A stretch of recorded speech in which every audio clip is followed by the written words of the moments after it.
150 writers and academics, including J.K. Rowling, have signed an open letter calling for an end to a cancel culture around controversial issues and defending free speech.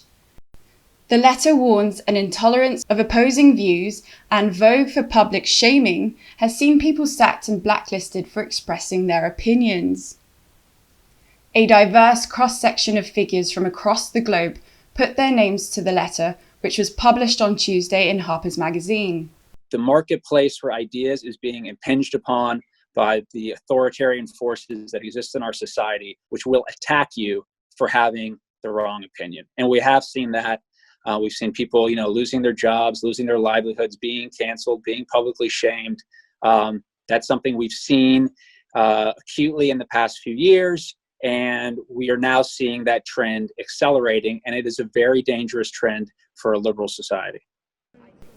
Several people who signed have been attacked for comments that have caused offence.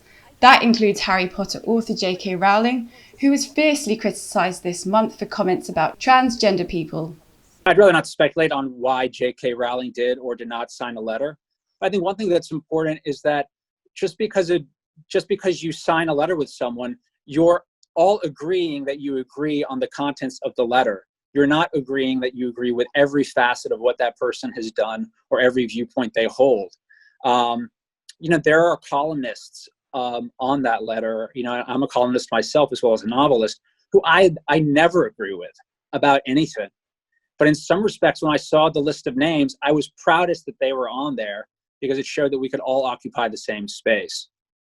There are people on this letter who I have rarely agreed with about anything. But I have always believed that they have a right to argue their points as stridently as they want, and for their points to be judged worthy of enduring based on their merits. The way you win an argument and hold the debate is not by intimidating the people who are on the opposite side of the debate. And by intimidating, I mean not by intimidating them that if you don't like their views, you're going to try to advocate for their job to be taken away or their livelihood to be undermined, that the debate is the debate and it ends there. And I think what I've seen,